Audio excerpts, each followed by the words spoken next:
Online कक्षा में आप सभी श्रोतागण भैया बहनों का स्वागत एवं अभिनंदन।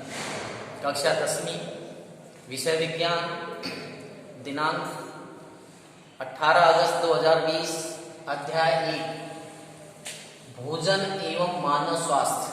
अपना ये अध्याय चल रहा था और इस अध्याय को चलते चलते काफी दिन हो गए। आज इस अध्याय में एक अंतिम जो अपना टॉपिक है और वो है अपना खाद्य पदार्थों में मिलावट व उसके दुष्प्रभाव। उसके बाद ये अध्याय अपना समाप्त हो जाएगा, यानी ये पाठ है जो समापन की ओर है। काफी लंबा पीरियड हो गया अपना। तो इससे पहले अपन जो वीडियो पढ़ रहे थे, खाद्य पदार्थों में मिलावट की दृष्टि से हम कोल्ड ड्रिंक्स के सेवन से शरीर पर पड़ने वाले दुष्प्रभावों के बारे में आपने जानकारी पढ़ी थी। आज अपन कुछ अन्य खाद्य पदार्थ हैं, उनके ऊपर भी आज अपन परिचर्चा करेंगे और उनकी मिलावट से किस प्रकार से हमारे स्वास्थ्य पर उनका गलत प्रभाव पड़ता है। तो आइए जानिए, ध्यान से सुनिए। टॉपिक दिया हुआ है खाद्य पदार्थ में मिलावट में उसके दुष्प्रभाव। बाजार में मिलने वाले अनेक खाद्य पदार्थों में कुछ न कुछ मिलावट होती है, यानी कि आजकल कोई सा भी खाद्य पदार्थ देख लीजिए, निश्चित रूप से सब में मिलावट निश्चित रूप से मिलेगी, यानी प्योर है ही नहीं आजकल चीजें। तो कुछ न कुछ मिलावट उसमें अवश्य होती है। मिलावट का प्रभाव सबसे ज्यादा हमारे प्रतिदिन के, यानी हमारे रोजमर्रा के जो आवश्यक खाद्य पदार्थों पर हो रहा है, विशेषकर प्रभाव। आजकल नकली आटा, कौन कौन सी चीजें हैं जरा ध्यान सुनेंगे। आजकल कौन सी, जैसे नकली आटा है, बेसन है, चाय, तेल, घी, धनिया, दूध, मिर्च, मसाले आदि खुलेआम धड़ल्ले से बाजार में बिक रहे हैं, जिनका कोई मानक व मापदंड नहीं है, यानी किसी प्रकार का उनका कोई ISI मार्का या कोई मापदंड नहीं है और खुलेआम धड़ल्ले से बाजार में बेरोक टोक से मिल रहे हैं। उसके बाद देखिए, यहाँ पर कुछ ऐसे खाद्य पदार्थ हैं, उनके बारे में अपन चर्चा कर रहे हैं, तो सुनिए जरा ध्यान से दीजिए। सबसे पहले आप देखेंगे, आजकल लोग दूध के नाम पर, जो अपन दूध पी रहे हैं बाजार में, जो दूध आ रहा है वो सिंथेटिक दूध है, यानी कि वास्तव में, क्योंकि आप सब जानते हैं कि दूध जो होता है, आजकल कहाँ रहे इतने पशु वगैरह और जनसंख्या हमारी इतनी बढ़ गई या दूध से निर्मित इतने उत्पाद हो गए कि दूध कहाँ से आए। तो इसके लिए आजकल क्या है कि हमारे सिंथेटिक दूध आ रहा है, संश्लेषित मानव निर्मित दूध आ रहा है। वो किन किन चीजों से बनता है जरा देखिए। आजकल लोग दूध के नाम पर urea, detergent, soda, poster colour और रिफाइंड तेल पी रहे हैं, यानी अभी मैंने जो बोले इन चीजों से मिलकर के सिंथेटिक दूध बनाया जाता है। क्योंकि इतनी जनसंख्या बढ़ गई कि उसकी पूर्ति कैसे हो, तो प्योर दूध यानी शुद्धता के नाम पर कुछ नहीं है, हम है जो दूषित दूध पी रहे हैं। और ऐसे दूध के सेवन करने से आप बताइए कि हमारी किडनी वगैरह है, लीवर वगैरह, तो विभिन्न प्रकार के अंगों पर इसका दुष्प्रभाव पड़ते हैं और वो अंग जो धीरे धीरे खराब हो जाते हैं। अनेक प्रकार की कैंसर संबंधी बीमारियां हमारे अंदर बरतने लगती हैं। तो यहाँ पर साफ लिखा हुआ है दूध पी रहे हैं। अगला आइए देखें, कौन सी और चीज हो सकती है। बाजार में मिलने वाले बहुत सारे खाद्य तेल हो सकते हैं, खाद्य तेल या घी हो सकते हैं, तो वो भी शुद्ध नहीं है।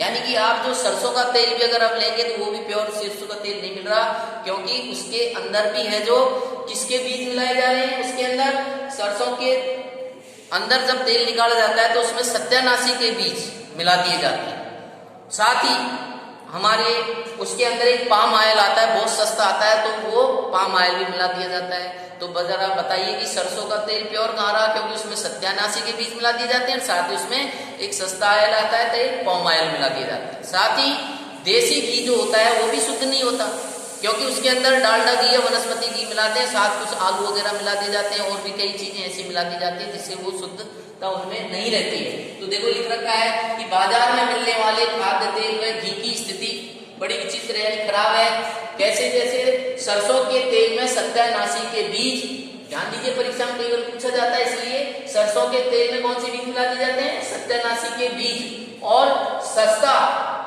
पाम ऑयल मिलाया जा रहा है। साथ ही देसी घी में वनस्पति घी मिलाया जाता है। अगला देखिए, इसी प्रकार हमारी जो लाल मिर्च आती है उसमें ईंट का चूरा या पाउडर उसके अंदर मिला दिया जाता है। तो इसी प्रकार मिर्च पाउडर में ईंट का चूरा, सौंफ जो हरे रंग की आती है बड़ी चमक दमक की, उसके ऊपर क्या होता है, पॉलिश कर दी जाती है हरे रंग की, तो सौंफ पर कृत्रिम हरा रंग।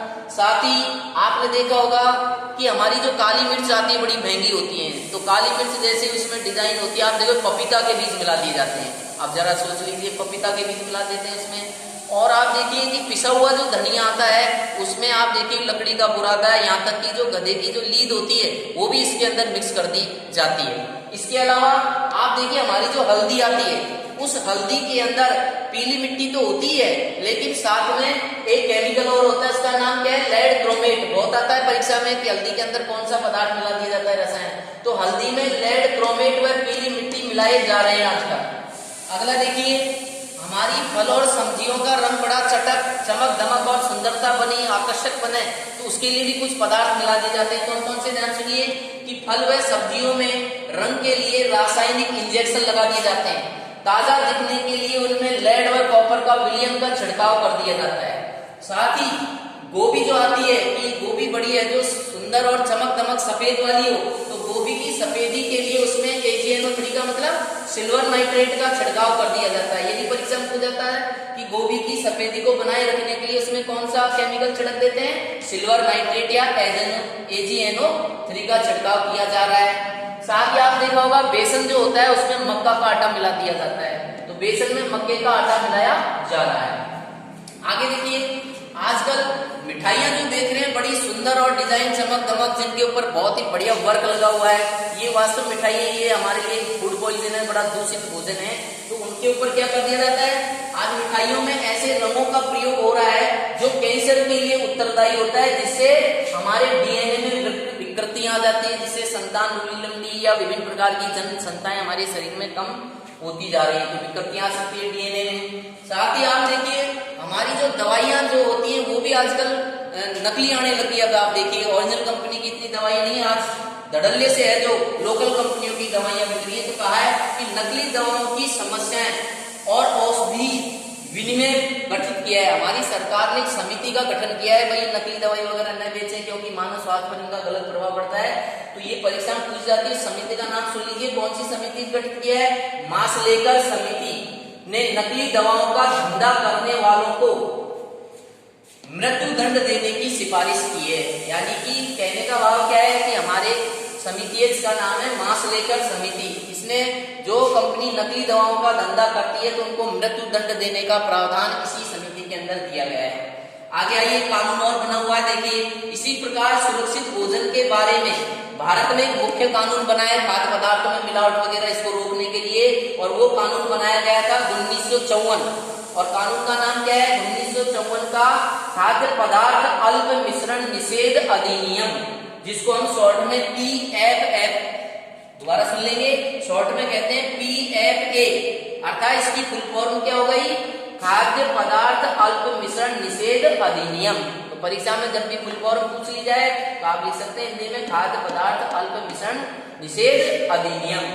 तो ये कानून बना हुआ है, इस कानून का नियम कितने खाद्य पदार्थों में, 65 खाद्य पदार्थों में कीटनाशकों या मिलावट का नियमन करता है। किस चीज का, कीटनाशक चीजों का और किसी प्रकार की मिलावट का ये नियमन करता है। परंतु यह नियम दोषी लोगों को सजा दिलाने में नाकाम हो रहा है, जिससे ये लोग पकड़े जाने के बाद छूटकर पुनः उसी धंधे में लग जाते हैं। क्योंकि आप जानते हैं हमारे देश के अंदर बहुत ज्यादा मात्रा में भ्रष्टाचार चल रहा है, या राजनीतिक दबाव इतना आ जाता है, या अप्रोच होती है कि वो वापिस है जो उनको दंड नहीं मिल पाता है और वो वापस छूट जाते हैं, इसी धंधे में लग जाते हैं, या फिर हमारा कानून जो है वास्तव में बहुत लंबा समय लग जाता है और ठीक प्रकार से न्याय नहीं दिलाता, न्याय भी बड़ा महंगा है। तो इस बात को रोकने में नाकाम हो गए। अगर हम सब लोग वास्तव में दृढ़ संकल्प कर लें और कानून को कठोरता से लागू करें, लेकिन ये तभी संभव है जब हम सब लोग जागरूक रहें, यानी हमारे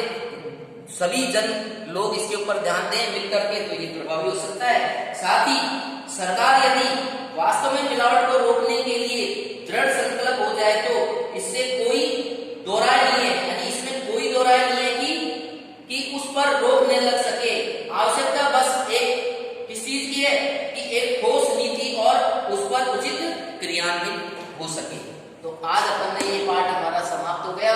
खाद्य पदार्थ के मिलावट के ऊपर ये चर्चा परिचर्चा आपने कर ली है। तो आइए इस पर आज कुछ गृह कार्य है उसके ऊपर चर्चा कर लेते हैं। तो गृह कार्य की दृष्टि से देखिए, ध्यानपूर्वक सुनेंगे सभी प्रश्न वन वर्ड आंसर में से। पहला क्वेश्चन है हमारा, हल्दी के पाउडर में कौन सा रसायन पदार्थ मिलाया जाता है? तो देखो ये साफ लिखा हुआ है, हल्दी में लेड क्रोमेट नामक रसायन मिलाया जाता है। क्लियर। दूसरा देखिए, सफेदी के लिए गोभी पर कौन से रसायन विलयन का छिड़काव किया जाता है? तो आप देखिए साफ लिखा हुआ है, गोभी की सफेदी के लिए AgNO3 या सिल्वर नाइट्रेट का छिड़काव किया जाता है। इसका आंसर क्लियर। तीसरा प्रश्न देखो, सत्यानाशी के बीजों को किस खाद्य तेल में मिलावट के रूप में काम में लिया जाता है? तो आपने यहाँ पढ़ लिया सरसों के तेल में सत्यानाशी के, ये भी क्लियर। चौथा क्वेश्चन देखिए, PFA का पूरा नाम लिखिए। तो अभी यहाँ पर आया था, देखो जरा, खाद्य पदार्थ अल्प मिश्रण निषेध अधिनियम, तो ये इसकी फुल फॉर्म हो गई, ये भी क्लियर। नेक्स्ट क्वेश्चन देखिए, नकली दवाओं का धंधा करने वालों को मृत्यु दंड देने की सिफारिश किस समिति ने की थी? तो यहाँ पर साफ लिखा हुआ है, मास्लेकर समिति ने नकली दवाओं को धंधा को बंद करने के लिए दी थी। ठीक है ना। और अंतिम क्वेश्चन हमारा है छठा, देखिए, भारत में खाद्य पदार्थ अल्प मिश्रण निषेध अधिनियम कानून मुख्य रूप से कब बना तथा यह कानून कितने खाद्य पदार्थों में मिलावट का नियमन करता है? तो यहाँ साफ दिया, भारत के अंदर ये कानून 1954 में बना था और कितने खाद्य पदार्थों के लिए? 65 खाद्य पदार्थों यानी 65 खाद्य पदार्थों में नियमन कंट्रोल करता है। तो आज के वीडियो में इतना ही, धन्यवाद।